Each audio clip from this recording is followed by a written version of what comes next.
Hi, welcome back to our YouTube channel. एक नए video में आपका फिर से एक बार बहुत बहुत वेलकम है। हम पिछले 2 3 4 रोज़ से लगातार जो है टेट और सी टेट के कुछ क्वेश्चन आंसर इसी चैनल के माध्यम से कर रहे हैं। आज भी हम हिंदी पेडागोजी के कुछ 15 क्वेश्चन देखेंगे जो एग्ज़ाम के दृष्टिकोण से बहुत बहुत महत्वपूर्ण क्वेश्चन है। तो वीडियो शुरू करते हैं। वीडियो शुरू करने से पहले अगर अभी तक आपने हमारे चैनल को सब्सक्राइब नहीं किया तो प्लीज़ चैनल को सब्सक्राइब कीजिए। साथ ही साथ बेल नोटिफिकेशन को ऑन कीजिए ताकि आपको आने वाले वीडियोस के नोटिफिकेशन जो है वो आसानी से मिल पाए। और आप हमसे जुड़ना चाहते हैं तो डिस्क्रिप्शन में हमारे टेलीग्राम और व्हाट्सअप ग्रुप की लिंक है, वहाँ से आप हमें ज्वाइन कर सकते हैं। आपको इस चैनल के माध्यम से जो है सीटेट 2022 के लिए तमाम सब्जेक्ट की पेडागोजी के क्वेश्चन आंसर देखने के लिए यहाँ से मिलेंगे, all previous year question paper. तो पहला क्वेश्चन है यहाँ पे, ये रहा आपके सामने। उपचारात्मक शिक्षण की आवश्यकता होती है। तो देखिए, उपचारात्मक शिक्षण की अवस्था होती है, क्यों होती है यहाँ पर, ये हमको देखना है। ऑप्शन पहला है सृजनशील बालकों के लिए, कक्षा स्तर के अनुकूल प्रगति न करने वाले बालकों के लिए, आदिवासी बालकों के लिए, या 4 दृष्टिदोष वाले बालकों के लिए। तो एक बात आपने यहाँ पर साफ साफ याद रखना है, इसका जो ऑप्शन है वो दूसरा है। कक्षा स्तर के अनुकूल प्रगति न करने वाले बालकों के लिए जो है सिर्फ और सिर्फ उपचारात्मक शिक्षण का उपयोग किया जाता है, कि जो बच्चे जो है अपने साथ के बच्चों से जो पीछे छूट जाते हैं उन बच्चों के लिए जो है इसका इस्तेमाल किया जाता है। उसके बाद प्रश्न नंबर 2 है आपके सामने। उपचारात्मक शिक्षण से पहला ऑप्शन है बच्चों की त्रुटियों का निवारण होता है, बच्चे हीन भावना से ग्रस्त नहीं होते, बच्चों की अपेक्षित प्रगति होती है, या उपर्युक्त सभी। तो जवाब है उपर्युक्त सभी, क्योंकि चारों जो है इसमें ही शामिल होते हैं। ठीक है, उसके बाद हम सवाल नंबर 3 देखते हैं। उपचारात्मक शिक्षण का सर्वाधिक महत्वपूर्ण उद्देश्य है। तो देखिए, उपचारात्मक शिक्षण का सर्वाधिक महत्वपूर्ण उद्देश्य हमको यहाँ पर जान लेना है क्या है।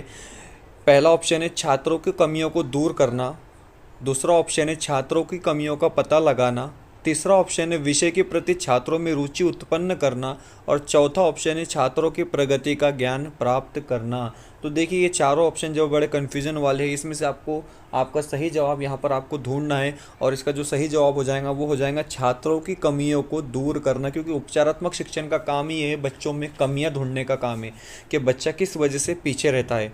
ठीक है, उसके बाद क्वेश्चन नंबर 4 हम देखेंगे। ये रहा सवाल नंबर 4।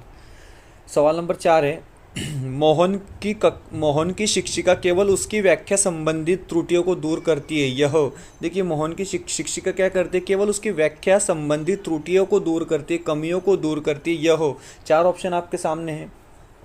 उपचारात्मक शिक्षण नहीं है, उपचारात्मक शिक्षण है, स्पष्टत नहीं कहा जा सकता, यह निदानात्मक परीक्षण है। तो देखिए, सीधी सीधी सी बात है, यह उपचारात्मक शिक्षण है, क्योंकि उपचारात्मक शिक्षण में क्या होता है कि कमियां ढूंढी जाती है, त्रुटियां ढूंढी जाती है बच्चों की खामियों को वहाँ पर जो है देखा जाता है, उसको हम उपचारात्मक शिक्षण कहते हैं। उसके बाद हम सवाल नंबर 5 की तरफ आते हैं। ये रहा सवाल नंबर 5। सवाल नंबर 5 है उपचारात्मक शिक्षण महत्वपूर्ण भूमिका निभाता है। देखिए, उपचारात्मक शिक्षण क्या करता है, महत्वपूर्ण भूमिका निभाता है। पहला ऑप्शन है कहानी याद करने में, कविता याद करने में, नाटक लेखन में, या फिर उच्चारण संबंधी दोषों का निवारण में। ये 4 ऑप्शन आपके सामने है। बड़ा टफ ये क्वेश्चन है कि उपचारात्मक शिक्षण महत्वपूर्ण भूमिका किस में निभाता है, कहानी याद करने में निभाता है, या कविता याद करने में, नाटक लेखन में, या उच्चारण संबंधी दोषों के निवारण में। तो सही जवाब हो जाएगा नाटक लेखन में जो है उपचारात्मक शिक्षण की जो है एक अहम भूमिका होती है। उसके बाद सवाल नंबर 6 ये रहा आपके सामने। छठा सवाल अब हमने यहाँ पर देखना है। सॉरी, 5वें का जवाब जो हो जाएगा वो हो जाएगा उच्चारण संबंधी दोषों के निवारण में। इसका जो ऑप्शन है वो हो जाएगा उच्चारण संबंधी दोषों के निवारण में, क्योंकि ये तीनों तो इसमें नहीं आते, थोड़ी मिस्टेक हो गई थी। ठीक है, उसके बाद सवाल नंबर 6। सवाल नंबर 6 अब यहाँ पर देखिए आप, सूरज द्वारा बोलते समय शब्दों का देर तक खींचकर उच्चारण करने का संभावित कारण है। देखिए, सूरज क्या करता है, बोलते समय शब्दों का देर तक खींचकर उच्चारण करने का संभावित कारण ये है। क्या कारण है, वर्णों का ज्ञान न होना, अन्य भाषाओं का प्रभाव, क्षेत्रीयता का प्रभाव, या उसके उच्चारण यंत्रों में दोष होना। तो देखिए, इसमें जो है क्षेत्रीयता का प्रभाव होता है, क्योंकि बच्चों को जिस जिस माहौल में, जिस परिस्थिति में रहता है बच्चा, उसी तरीके से जो है वो उच्चारण करता है। सवाल नंबर 7 यहाँ पर अब देखेंगे हम। ये रहा सवाल नंबर 7। सवाल नंबर 7 है, भाषा सीखने में जो त्रुटियां होती है, देखिए भाषा सीखने में जो त्रुटियां होती है वो क्यों होती है, ये जवाब हमको इसका यहाँ पर बताना है। उन्हें कठोरता से लेना चाहिए, उन्हें जल्दी से दूर किया जाना चाहिए, वे शिक्षण अधिगम प्रक्रिया के दोषपूर्ण होने की ओर संकेत करती है, या 4 वे सीखने की प्रक्रिया का स्वाभाविक हिस्सा होती है जो सीखने के साथ दूर होने लगती है। तो ये जो है ऑप्शन नंबर 4 इसका सही जवाब हो जाएगा। अब चलते हम सवाल नंबर 8 की तरफ। 8वां सवाल देखते हैं, उपचारात्मक शिक्षण किस प्रकार का कार्य है। तो देखिए उपचारात्मक शिक्षण किस प्रकार का कार्य है ये आपको यहाँ पर बताना है। तो पहला ऑप्शन है आदेशात्मक कार्य, अनुदेशनात्मक कार्य, नकारात्मक कार्य है, सैद्धांतिक कार्य। तो देखिए आदेश भी नहीं देते, नकारात्मक भी नहीं है, सैद्धांतिक भी नहीं है, तो जवाब हो जाएगा अनुदेशनात्मक। ठीक है, इसका जवाब हो जाएगा। क्वेश्चन नंबर 9 की तरफ चलते हैं। ये रहा सवाल नंबर 9 आपके सामने। सवाल नंबर 9 जो है, छात्रों को उपचारात्मक शिक्षण प्रदान करने की सबसे सुगम विधि। देखिए छात्रों को जो है उपचारात्मक शिक्षण प्रदान करने की सबसे सुगम विधि कौन सी है। 4 ऑप्शन आपके सामने हैं। छात्रों के अधिगम संबंधी दोषों एवं कमजोरियों का निदान करना, छात्रों को व्यक्तिगत भिन्नताओं के आधार पर उन्हें विभिन्न समूहों में विभाजित करना, प्रत्येक छात्रों को अधिगम संबंधी दोषों को व्यक्तिगत रूप से अध्ययन कर उन्हें दूर करना, उपयुक्त सभी। तो 4 ऑप्शन आपके सामने। छात्रों को उपचारात्मक शिक्षण प्रदान करने की सबसे सुगम विधि, तो इसका जवाब हो जाएगा ऑप्शन नंबर 1, छात्रों को अधिगम संबंधी दोषों एवं कमजोरियों का निदान करना। क्योंकि पहले क्या करते हैं, उनकी खामियां उनकी त्रुटियां जो है वो देखी जाती है उपचारात्मक शिक्षण में। ठीक है, उसके बाद सवाल नंबर 10 हम देखेंगे यहाँ पर। ये रहा 10वां सवाल आपके सामने। सुरेंद्र स का श उच्चारण करता है, उसके उच्चारण संबंधी दोषों को सुधारने के लिए। देखिए सुरेश क्या करता है, सुरेंद्र क्या करता है, सो की जगह शो का उच्चार करता है। तो उसके अगर इस उच्चार को सुधारना है तो क्या करना है, ध्वनियों के बीच अंतर को स्पष्ट करते हुए उनका निरंतर अभ्यास करवाना चाहिए। उसे 100 वर्णों वाले शब्द का उच्चारण करने के लिए कहेंगे, उसे 100 वर्णों वाले शब्दों को लिखकर पढ़ने के लिए कहेंगे, इस समस्या पर ध्यान नहीं देंगे। तो इसका जो सही जवाब है वो हो जाएगा ऑप्शन नंबर 1, ध्वनियों के बीच के अंतर को स्पष्ट करते हुए उनका निरंतर अभ्यास करवाना चाहिए।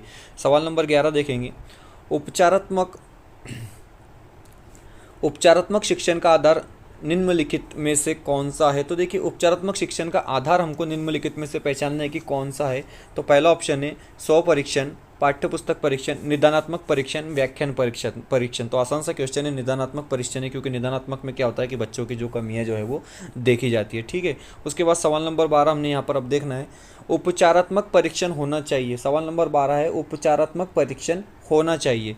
4 ऑप्शन आपके सामने है। पहला ऑप्शन है प्रत्येक माह प्रत्येक पाठ की समाप्ति पर, वर्ष में 3 बार, परीक्षाओं की समाप्ति पर। तो इसका जो सही जवाब है वो हो जाता है प्रत्येक पाठ की समाप्ति पर उपचारात्मक परीक्षण होना चाहिए, क्योंकि हर बार पाठ के बाद आपको पता चलना चाहिए कि बच्चे की प्रॉब्लम क्या है। प्रश्न नंबर 13 हम देखेंगे, अशुद्ध उच्चारण के निराकरण में सहायक नहीं है। अशुद्ध उच्चारण के निराकरण में सहायक नहीं है वाले क्वेश्चन में आप ध्यान दीजिए। मैं शुरुआत से आपको बताता हूँ कि अशुद्ध उच्चारण के निराकरण में सहायक नहीं है ग्रामफोन, लिंगवाफोन, लेरिंगस्कोप, टेप रिकॉर्डर। तो इसका जो सही जवाब है वो हो जाएगा ऑप्शन नंबर 3, लेरिंगस्कोप। ये जो है अशुद्ध उच्चारण के निराकरण में सहायक नहीं होता है। ठीक है, सवाल नंबर 14 हम यहाँ पर देखेंगे। 14 और 15 हमारे लास्ट के ये 2 सवाल बचे हैं। सवाल नंबर 14 आपके सामने है, बच्चों की लेखन क्षमता को प्रभावित करने वाला रोग।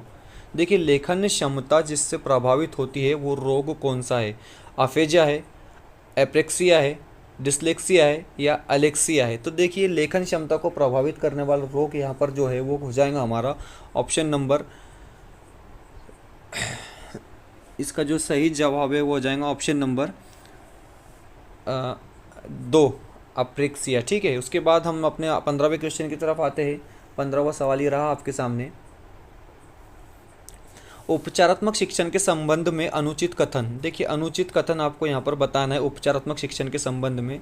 3 सही होंगे, गलत होगा। उपचारात्मक शिक्षण केवल विद्यार्थियों को दोषों का निराकरण करने में सहायक है। देखिए केवल आता है, तो जब भी केवल आ जाएगा मैंने कहा कि आपको जवाब नहीं होता है, तो इसके ये तीनों सही जवाब है, मतलब आपने यहाँ पर सही जवाब लगा देना है ऑप्शन नंबर 1। ठीक है, इसी तरीके की वीडियो पाने के लिए हमारे चैनल के साथ बने रहिए। अगर आपके कुछ क्वेश्चन होते हैं तो कमेंट्स करके हमें जरूर बताइए। वीडियो बेहतर लगे तो प्लीज़ लाइक कीजिए और चैनल को अभी सब्सक्राइब कीजिए। मिलते हैं अगले वीडियो में किसी बेहतर अपडेट के साथ। खुदा हाफिज़।